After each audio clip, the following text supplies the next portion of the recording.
Sponsored by the Big 98, Nashville's #1 for new country and the home of the Bobby Bones Show. The Rockin' Review is so honored to bring you Tuwisha Rogers-Simpson, a VP for our brand new museum here in Nashville, Tennessee, the National Museum of African American Music. And I got to tell you, Tuwisha, I was blown away when I took the tour a few weeks ago. How did all of this come about? Oh, wow. Well, how much time do we have? This truly is a Cinderella story in the making over the past 20 years. And I say Cinderella because I think this museum has gone through so many opportunities and turns and twists to get where it is today. So real quick, the quick story is when we first thought about the museum 20 years ago, it was supposed to be a nod to Nashville culture, Black culture, period. It was, Francis Guest and I believe Mr. Boyd were talking to Hank Aaron and they were trying to figure it out. And I think the city started to realize they want to embrace the Music City title and what does that really mean? And then together you saw an opportunity of doing an intersectionality of culture and music. And here you have National Museum of African American Music.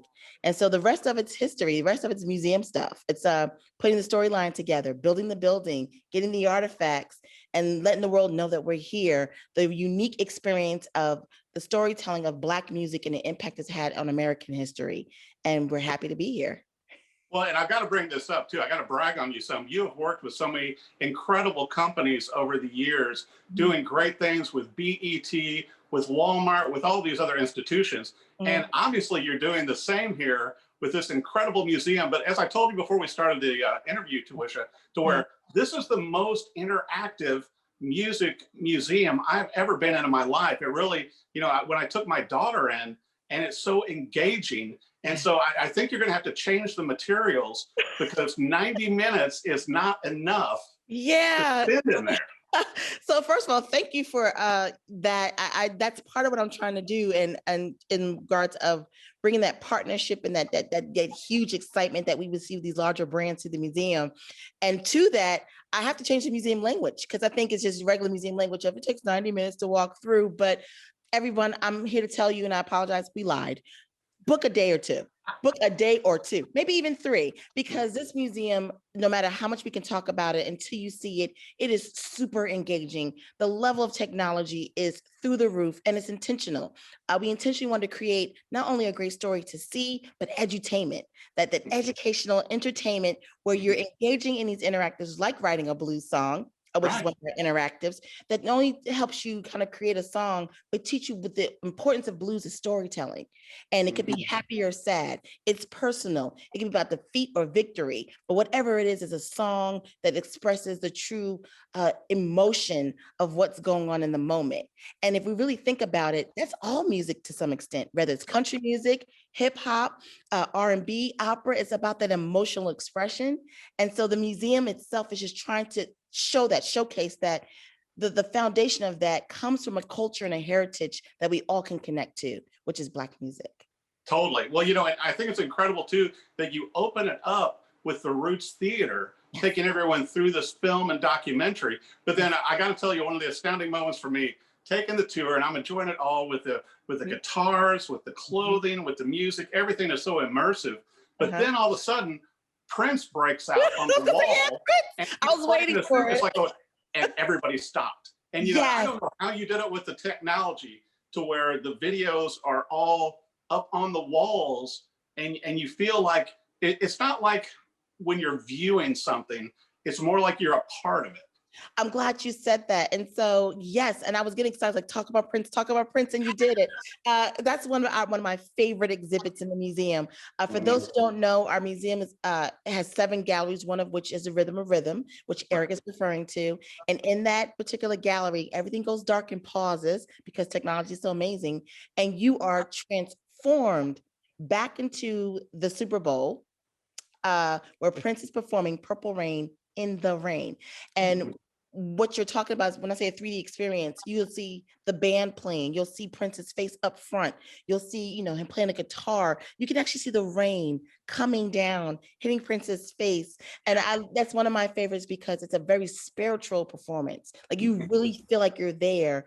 And when you see Prince's expression of how this was not planned, but you're singing Purple Rain and the rain is getting harder, Mhm. It's listen, come see the museum. We're not doing it any justice. Just come and stand there until that happens, and you will not regret it. That alone is worth, the admission. Just come see that performance. It's amazing. I totally agree. Well, and I think another great thing too that you have done and your team with the museum is to not only focus on one aspect of African American music, such as, let's say, the blues or jazz, but I love the integration of gospel, of hip hop, of rap, of Yeah. certain areas of music that I feel sometimes are ignored. So you guys are taking it from the beginning into today. So to me, and it was neat watching people within the museum, Tuwisha, to where, it's like you had older people, but you also had younger kids, and everybody can find something that they are drawn to there.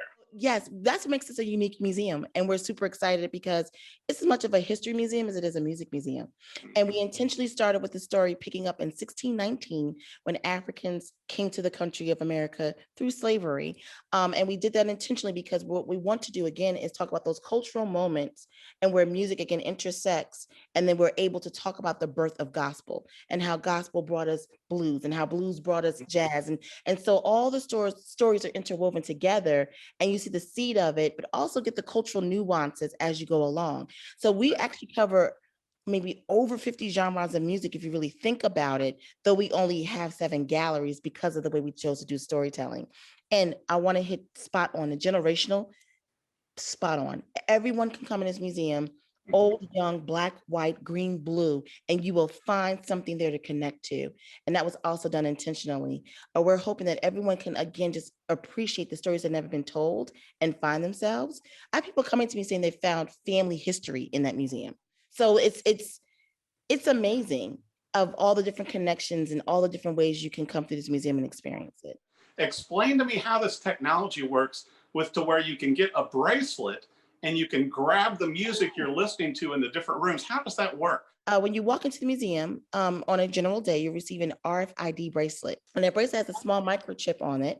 And we ask you for your email address because all these interactives you're talking about, Eric, you can take them home with you. As you went through the museum and you played with either the interactives of learning about different artists and songs and airs, they have playlists that you can download. When you walked into making a blues song, you take that blues song home with you. You want to dance, you take the dance with you. And we really want folks to do that. We are encouraging you to share your experience, share with your families, share it on social media, put it, the people are making real beats and songs that are unique to them. Save it. We're inspiring future artists and we're bringing artists out in everyone. So that's what that bracelet is for you to enjoy it. And here's a bonus.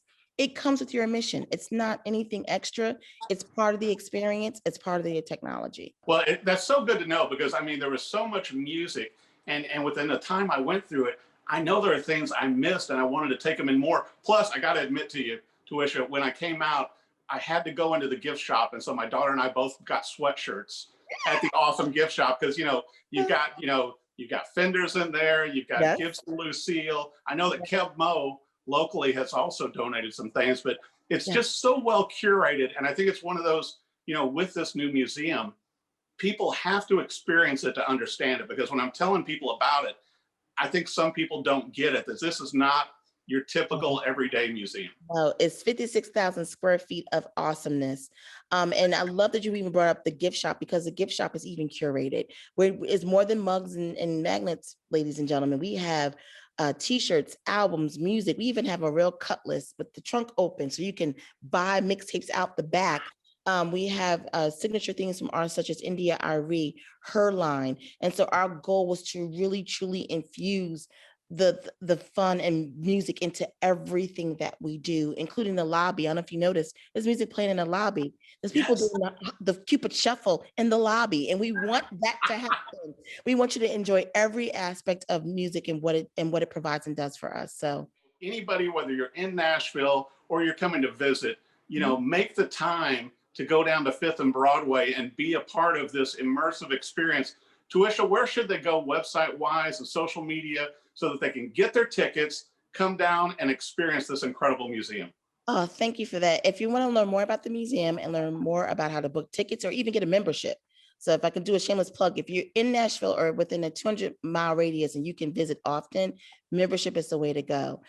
So please visit us at www.nmaam.com.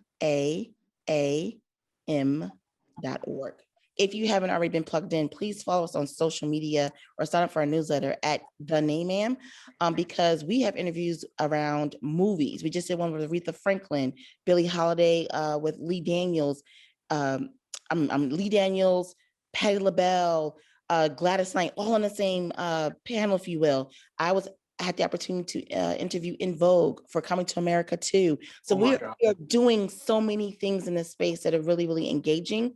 And come June, sign up if you want to know more, but June is a big month because it's Black Music Month. We have a lot of good things in store. So sign up, follow us, come visit, and just come engage with us. Well, I'll tell you what, you are so engaging in this interview. I look forward to meeting you in person. I will be coming back to the museum. Tuwisha Rogers-Simpson, thank you so much for coming on the Rock Interview and explaining this incredible museum right here in Nashville. Thank you for having me, Eric, and thank you so much for this interview. I'll see you guys soon. Sponsored by the Big 98, Nashville's #1 for new country and the home of the Bobby Bones Show.